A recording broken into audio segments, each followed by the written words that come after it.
The rooms that slept for you, somewhere in the world is a hotel that checks into you.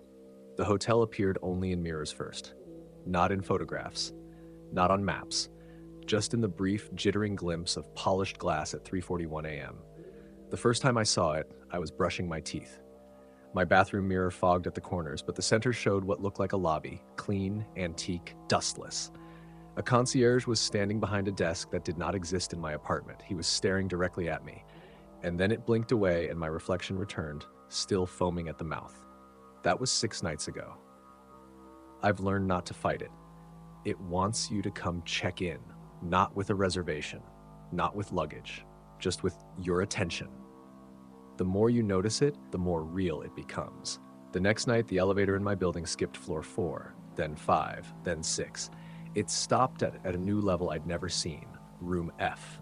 The door opened into a hallway that belonged to no building in this city. It was elegant, surreal, like something between an oil painting and a dream remembered from childhood. Each door had no number, just a symbol, a spiral, a tooth, a drowned clock. And at the far end of the hall, the concierge was waiting. He said my name before I could speak. He said, "Your room is ready. It's been sleeping just for you." Inside the room was everything I've ever forgotten, photos I never took, a radio playing a station I swear my father used to listen to before he died in '98, a newspaper clipping with an article about a birthday party I don't remember having, yet the people in the picture, they were all familiar. The bed was already unmade. The mirror in the room didn't reflect me anymore. It reflected what I would have looked like if I never made the choices that brought me here. You're not staying in the hotel. You're replacing yourself. Each room is a version of you that didn't get to live. They've been waiting, sleeping behind those doors, listening for your footsteps. The rules became clearer on night 3. 1. Never open a door with a symbol you've seen in a dream. 2. Never listen to the voice coming from under the bed. It knows how to sound like someone you miss. 3. If you see yourself in the hallway, do not make eye contact. One of you has to leave. The other has to stay. Last night, I opened a room marked with a flickering screen. Inside was my college dorm. My roommate, long dead in a car crash, was sitting on the edge of his bed with no eyes, just tears running down his cheeks. He whispered, "Hot, you left me here when you chose not to remember." There's no exit anymore. The hallway has become endless. The walls seem to breathe. Some doors are now nailed shut from the outside. Tonight, I found a map made entirely of human skin nailed to the wall behind a painting. It shows the entire hotel. There's a sub-basement, a hidden level called Silence, and at the very center, the sleeping lobby, where apparently they keep the original guests, not the living kind, the kind that slept too long. I'm writing this from room 000. It wasn't here before. It was built for me. The concierge says once I fall asleep, someone else will find this mirror, this hallway, this version of the hotel, and maybe they'll take my place. If you see a new floor in your building, or a mirror that shows you something different when you're tired, don't look in too long, and for the love of God, never check in. Some rooms sleep with you, others sleep as you. Want me to keep? The curtains bleed light. Somewhere behind your bedroom wall, a stage is being set, but you're not the audience. You're the finale. I don't remember installing curtains in my living room. They were just there one night. Floor-length, wine-colored velvet smelling faintly of dust and burnt sugar. The rods were brass, old and warped, as though they'd been part of the apartment since before the building was built. But I live on the 9th floor of a modern tower. There's no record of anything being retrofitted. No old blueprints. Nothing vintage. Nothing red. I touched them and they were warm. That night at exactly 3:33 a.m., light bled through the fabric. Not sunlight. Not moonlight. It pulsed like a heart, glowed like the inside of a wound. Then I heard it. Applause. Distant, thunderous, echoing from somewhere deep behind the walls. That's when the stagehand appeared. He stood at the edge of the hallway, face powdered white, eyes blackened with soot. He wore no shoes, but his steps made the sound of breaking glass. I should have screamed, but instead I bowed, as if I knew I was expected to. He whispered, 5 acts, 1 per room, curtains up, don't forget your lines. Then he vanished into the kitchen, and the refrigerator door swung open slowly, revealing nothing but a spotlight. The apartment began to change. Each room became a scene, and each scene somehow dragged out something I thought I had forgotten or buried. In the bedroom, there was a mirror that cried. It bled mascara and whispered names I didn't recognize, but felt guilty for forgetting. In the hallway, there was a static hum, like an old television with the volume turned up on a channel that didn't exist. The bathroom tiles shifted in patterns, blood red and ivory white. They formed shapes, diagrams, a ritual. Something was being summoned through the plumbing. Act 2 was the knocking, not from outside the door, but inside the walls, like fingers drumming just behind the paint. I pressed my ear to the drywall and heard applause again, but this time it was wrong, slower, rhythmic, like it was building towards something, like it was waiting for me to make an entrance. That's when I found the script, pages nailed to the back of the bedroom door, typed in a language I didn't know I could read. The first line was, "You're not the main character, you're the exit." I laughed. I wept. I bled from the nose and mouth, but still I performed. The final act took place in the closet I never opened, the one behind the second bedroom wall, the one I always thought was just a dead space between units. There were red velvet curtains inside, identical to the living room, but behind these, the audience waited. Dozens of faces, pale, vacant, disfigured by makeup and time, all clapping, all watching me. The stagehand returned, held out his hand. "It's your cue," he said. "If you don't end the play, it keeps going. New acts, new performers, but the audience never leaves." I close the curtain, but I hear them now. Every night, the applause, the spotlight flickers through the cracks in my floor. And sometimes I see a figure in the vent, adjusting lights with a cigarette in its mouth. The show hasn't stopped, they just gave me intermission. Don't hang red curtains in your home. If they appear without explanation, leave the building immediately. You weren't meant to be the star, you were written in as the tragedy. And the curtains, they don't block light, they bleed it from the other side of the performance. They say dreams are the mind's way of processing reality. But what if something else is dreaming, and it's dreaming you back into place? It started with a humming noise in my left ear, barely there, subsonic, like a tuning fork struck beneath the skin. The doctors found nothing, said it might be psychosomatic, stress maybe, or something viral. But the humming got louder, and then it changed, became a voice. Not one that spoke words exactly, more like echoes, like hearing someone else's dream whispered through a wall of static. That's when I started drawing the tunnel. Every night in my sleep, I'd sketch it without realizing, on napkins, receipts, the bathroom mirror after a shower, the same long passage, tiled, damp, gently sloping downward. No pipes, no markings, just a faint, flickering blue light coming from far ahead, and something waiting at the end. I'd wake up and my hands would be covered in graphite, my fingernails blackened, my reflections smeared across mirrors that hadn't been touched. One morning, a key appeared on my kitchen counter. Attached was a note. "The humming will stop when you come home." I hadn't told anyone about the humming. The key fit the old storm drain entrance down on Carmine Street, the one they sealed in 1982 after a contractor disappeared during maintenance. I hadn't thought about that in years, but the key turned easily, as if it had been waiting. Inside, the tunnel, exactly as I'd seen it in dreams. Same soft blue light, same damp, tiled descent, and just like in the drawings, the farther I walked, the less sound existed. No echoes, no footfalls, just the internal hum, growing louder. Around the third curve, I began to see others, standing perfectly still against the walls, half-shaded figures, unmoving, faces covered in burlap sacks, their mouths stitched shut, their hands clasped as if in prayer. They weren't alive, or at least not awake, but I could feel them. They were dreaming me. I could sense their minds gently nudging my limbs like invisible strings telling me where to go next. Every time I turned around to flee, the tunnel would stretch, warp. The ceiling would rise and the floor would soften like flesh. And far, far behind me, something began walking upright. In the deepest chamber, the floor gave way to water, waist deep, warm. And in the middle, a metal chair bolted to a concrete platform. On the chair sat a version of me, but older, eyes sewn shut with gold thread, chest slowly rising, falling, breathing, and from his mouth, the humming. He opened it wide, so wide I heard my bones creak in sympathy. You are the resonance, not the source, he whispered in my own voice. You dream because it dreams. I turned to run, but the tunnel was gone. In its place, a hallway of bedrooms. Each one mine, but from different parts of my life. Each one had a version of me asleep in bed. I opened the door to my college dorm room and found myself 19 again, twitching in REM sleep. I opened the apartment from my 30s and saw myself slumped on the couch, mouth agape, eyes moving beneath the lids. Each door a different echo, a different attempt, and behind each version, a crack in the ceiling. Out of each crack dripped ink, thick, slow, like the dreams were leaking back in. You're not a person, said the stitched man now behind me. You're a reverb, a trial run, a failed prototype of someone else's memory. I ran.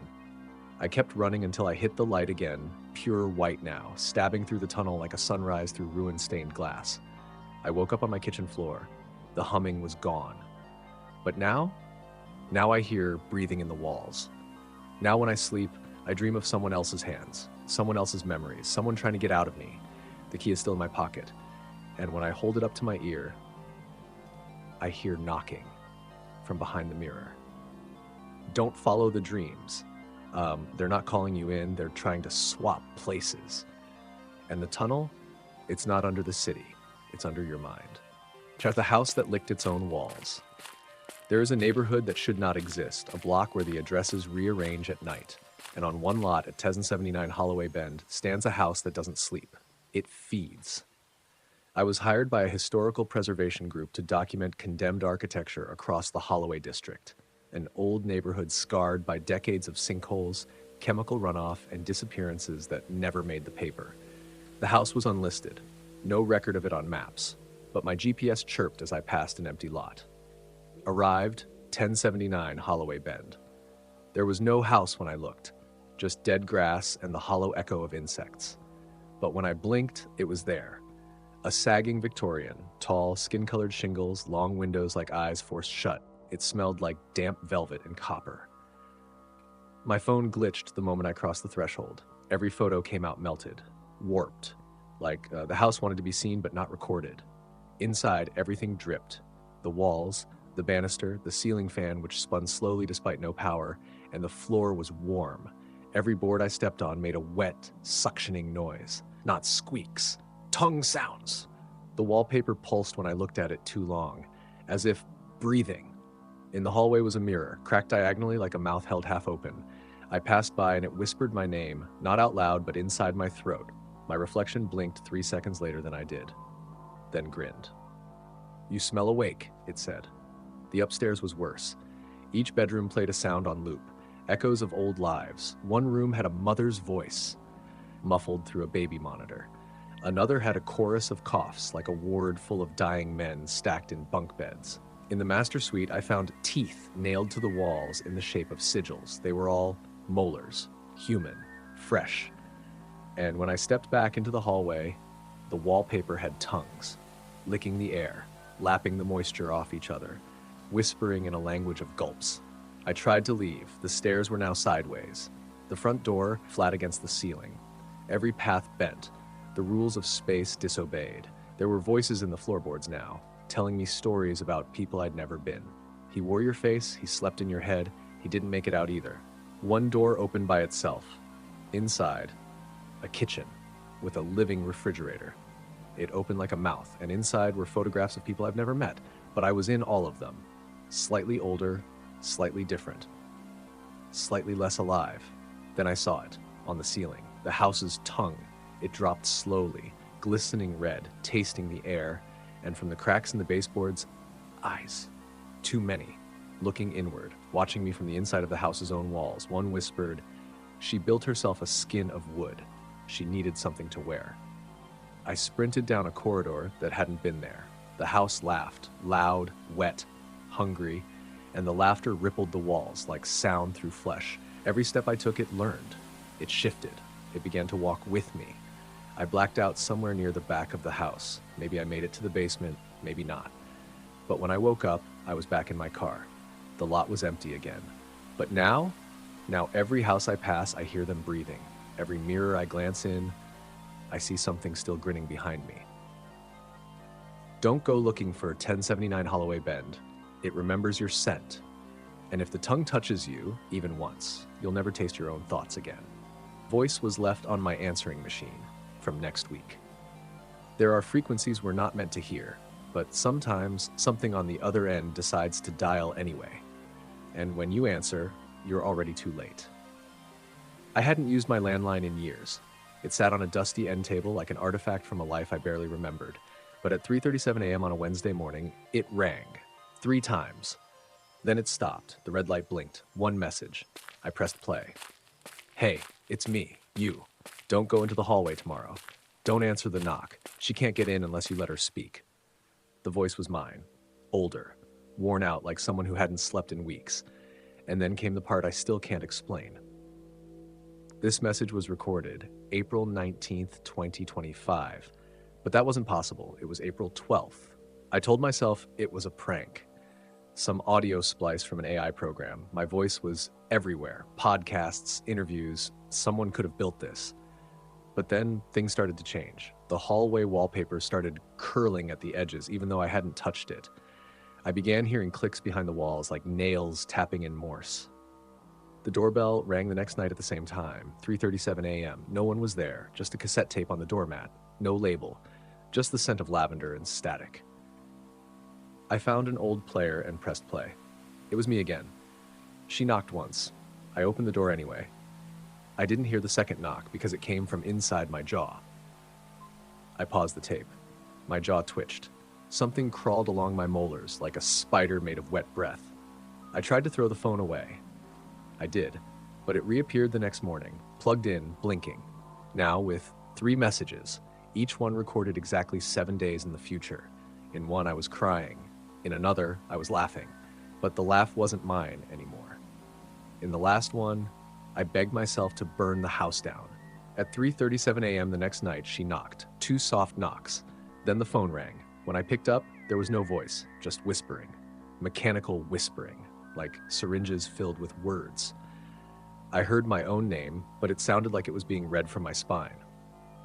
Over the next few days, messages began appearing more frequently, not just on the landline, on my cell, on the microwave screen, reflected in puddles, each from some version of me in a slightly different timeline, each more frantic, each begging me to listen, but none of them agreed on what was coming. One said to hide under the stairs. One said to dig beneath the bathtub. One said, simply, don't ever fall asleep on April 18th. That's when she takes the tongue. I tried to leave. I booked a hotel on the other side of the state, but as I drove away, every exit sign had been replaced. Each one just said 3:37 April 19. Back in my room, the air felt thicker, heavier. The walls had grown wet patches shaped like ears.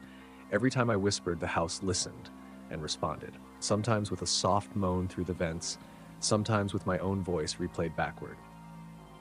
It's April 18th now. There are 11 messages waiting. The last one won't play yet. It says, do not listen until the knock. I think that's happening tonight. I think that's why I'm writing this, because once she speaks, I won't be me anymore. And if you hear my voice on anything, tape, digital, or otherwise, don't respond. You'll only feed her more of yourself. She doesn't steal time. She takes the version of you that heard her and leaves the rest behind to rot. The mirror wore my face before I did. There is a mirror buried beneath an abandoned movie theater. It remembers the faces it sees, and sometimes it wants to be seen too. I was hired to document the demolition of the old Empire Plaza Theater downtown.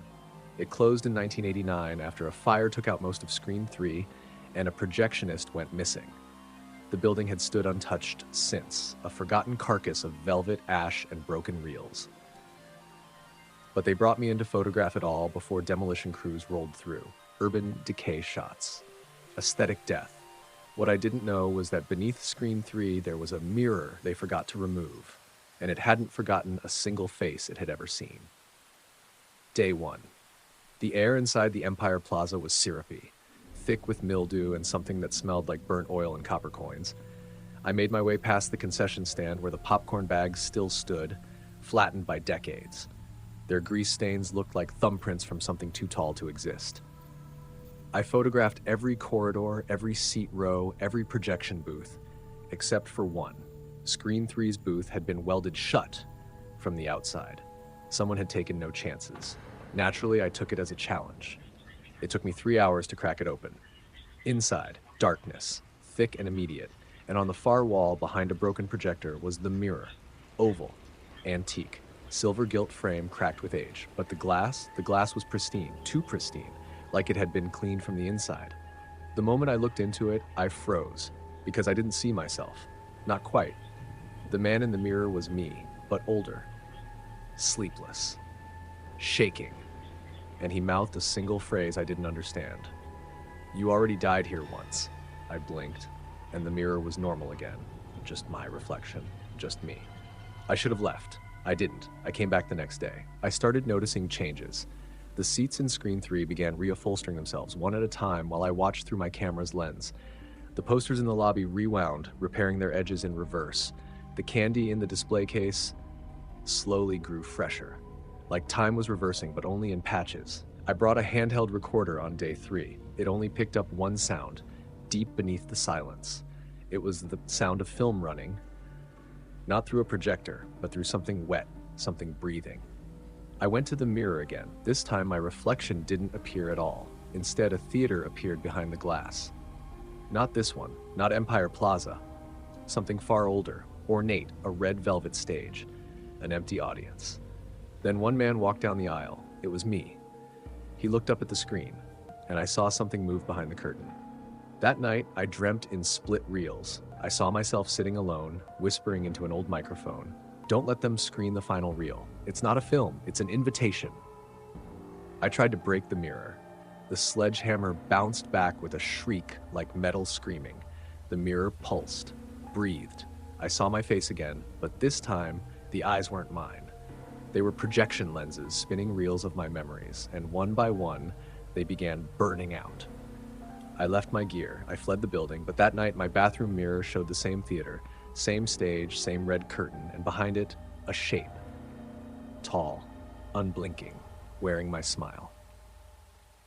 I haven't looked into a mirror since. I use my phone's front camera to shave. I keep the windows covered at night, because I know what happens if I look too long. The mirror remembers you, and once it does, it starts wearing your face first. The man who lives in negative space. Not all haunted places are rooms. Some hauntings live in the gaps between things, where light forgets to touch, and people are only remembered by their outlines. When I moved into my apartment, I noticed something strange on the floor plan. There was a gap, a wedge of missing space between my kitchen and my bedroom. Not a closet, not plumbing, just blank. No door, no light switch, just 7 feet of nothing. I asked the landlord about it. He smiled for a beat too long, like he was trying to remember a lie he hadn't told in years. "That's just structural dead space," he said. "Every old building's got a few spots like that. Think of it like the building's appendix. Doesn't do anything." But I could feel it. Something was there. The air by the wall was colder, sound muffled when I stood near it. Sometimes I'd hear tapping, 3 knocks, slow, then silence. I measured the wall, 22 feet. Then I measured the opposite wall in the hallway, 29 feet. There were 7 feet missing. Exactly, like someone had folded reality inward. One night I had a dream. In it, I stood before that wall and a voice whispered from inside the plaster, "We only exist where you're not looking." When I woke up, I had a nosebleed, and my shadow was missing. It got worse. Objects near the wall began to flicker, not disappear, just blink, like they were being remembered wrong.